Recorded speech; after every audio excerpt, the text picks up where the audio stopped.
Today we're in the shop working on our rear differential in our Volvo P1800. This is a Dana 27 Spicer M27 rear differential. And this is an unusual rear differential. It's not in nearly as many vehicles as the Dana 30. And so you don't find much support for this rear differential in the aftermarket anymore. I want to talk about shims today and something I learned about shimming the pinion in this rear differential. For the rear bearing, the kind of shims you can get aftermarket through vendors like Summit from Crown are pretty similar. So these are the original Volvo shims that were in this differential, and these are the ones that come from Crown. You can see they're a little narrower, but they'll fit just fine under the rear bearing race. So these work great, and actually I'm really happy with the selection of thicknesses that Crown includes in their shim kits. Really great.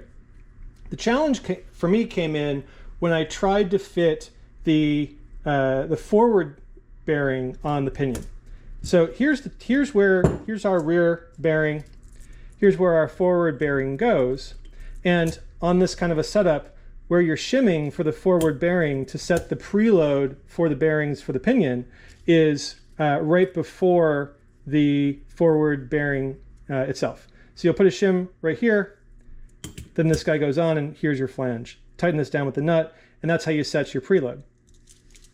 The problem is that the kind of shims that come with the Crown kits, these Crown kits are meant for Jeeps. There are a number of Jeep models that use the Dana 27, and Crown is still making shim kits for those. But these are the shims that come with the Crown kit. Again, really nice selection of thicknesses. Really wanted to use this. And in fact, if you drop these Crown shims on the pinion, they work just great. The challenge is that when you put the bearing onto the pinion, that Crown shim is wider than the inner race for the bearing.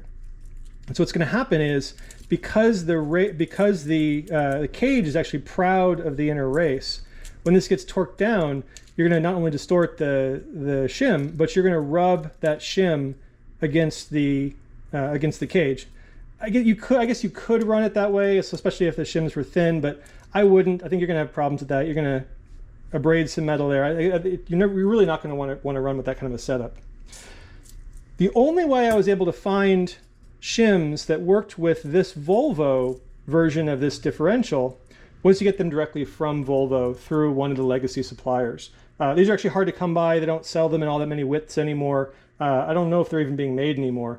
This is the 0.08 millimeter one right here. This is the thinnest you can get. And then you can get the really thick ones, the ones that are 30 thou thick, but that's about it. And you see they fit properly in here. So if you're using the aftermarket kits, you're going to be aware, you need to be aware that the forward bearing, the shims you're going to get are not going to be compatible with your Volvo. Now there is kind of a workaround depending on how much preload spacing you need.